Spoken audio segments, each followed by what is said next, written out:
Every now and then comes out a movie about a superhero. It's usually someone that looks like any other ordinary person. But when he's being called upon and he takes off his clothes, turns out that he has superpowers and that he can really save humanity from different wrong and evildoers. And we know that many times these motives that appear in our culture, in our literature, they actually come from something that's sitting in our consciousness. So, we'd like to talk to you as someone who understands human nature profoundly and find out where does this yearning for superheroes comes from. These movies that excite us so much, where does all this come from? This idea comes from our childhood. When we were children, we looked at the grown-ups and we used to ascribe different superpowers to them. My dad, the hero, someone else, or my mother, because it's natural for a child to discover, see things this way, that the grown-ups can do things that he can't. And therefore, we see that this is something that exists in human nature when we're small. When a child grows up, then depending on the period, but we ascribe success, contribute success to physical force, to the power of wisdom, to the power of some special kind of success, luck, suppose, forces that are related to religion, management, different things. And suppose now, when I hear that someone in the news said such and such, suppose Mark Zuckerberg from Facebook said something, or other such people, then people listen, meaning that they think that they have some kind of superpowers. It's not that these are supernatural forces, but still, that person has certain forces. If he has achieved such success, such control, then people want to listen to him. They want to get closer to that person. And therefore, it's rooted in human nature to yearn for the great people. And if those people can perform supernatural things, then all the more. Usually we see this only in science fiction movies, supernatural forces. So what do you mean by supernatural forces? No, there's nothing supernatural. It's all a part of nature. There are only things that are hidden from us. There are people for whom it's hidden more and people for whom it's hidden less. So if I disclose to a person living in the jungle how I turn on the light in the room by pushing a button, by turning a switch, he'll think I'm from some other planet or something. Like it already happened with those nations that were discovered in America or in Africa. So I want to say that there are no supernatural forces, but what does exist is a hidden reality and a revealed reality.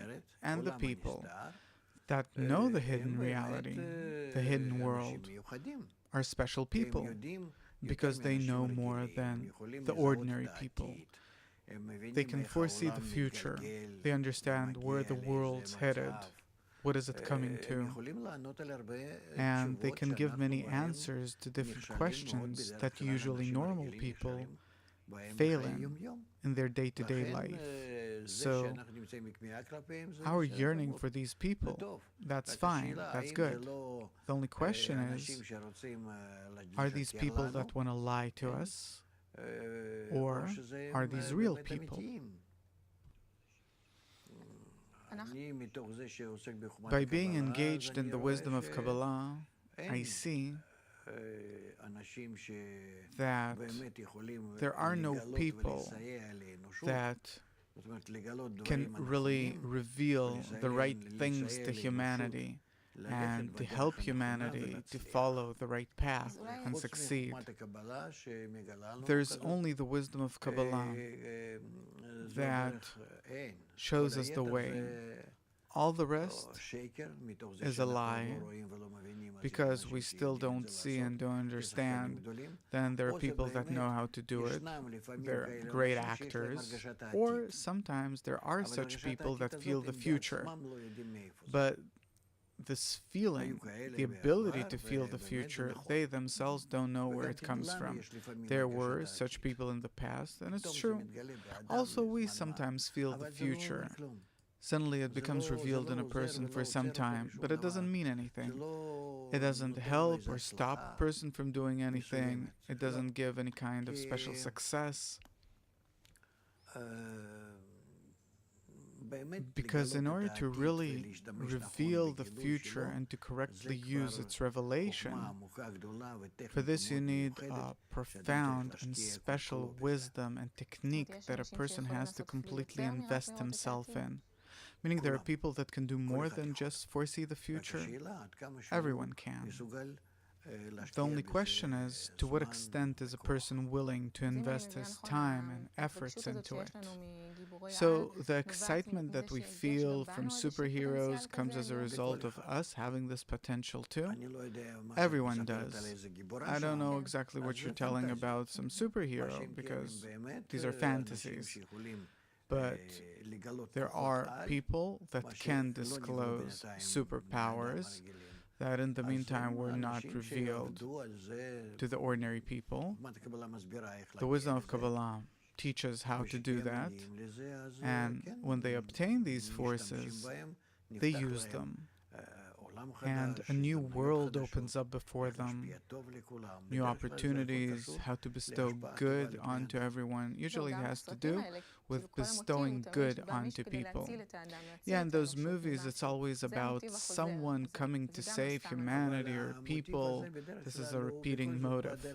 Yeah, but this motive nonetheless comes through war. This is why it's not true. Because the thing that's really revealed the ability to correct and correctly arrange the world is that everyone repents, including those that are being revealed as the enemies of humanity. You said that each of us can become such a hero. How can we do that? What does it mean to be a hero? That's the first question. Does being a hero mean to obtain the forces of good in order to bestow good onto people in a real way, meaning not coming from my own desire or from the way that I'm thinking now, but I have to elevate myself to a degree from which I will look at the entire world as my children. And they're all good. And there are those that are better, those that are a bit less, those that are wrong, those that aren't. But I actually have to educate everyone, and therefore I have to treat everyone with love.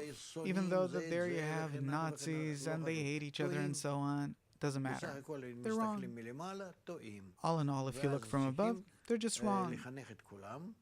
And so you have to educate everyone to mutual love. And this is called to be a hero, and only. All the rest is not being a hero. It's just another Samson, the way people conceptualize him, which is really making a mockery of the Torah. Yeah, really, there's always this one hero that we're counting on. There's no such thing in the world. It's the same childish fantasy that remains in us and keeps on living. Why do we feel that way? Human weakness. Human weakness. That's all that a person's capable of. So he keeps it for himself in order to mitigate this obscure life. Unexpected, hard. Maybe we're afraid of believing that all of these things that you're describing really exist. What do you mean to believe? You don't have to believe. There's a system that can elevate us to the degree of love that this is actually what those heroes want to offer humanity. If it's a real hero, he brings peace to the world, connection. If so, then we simply have to give the world, or bring into the world, the method of education which will convince everyone that there is nothing better than peace and completion, up to the degree of loving each other, and how we attain that. And then all of us will be heroes.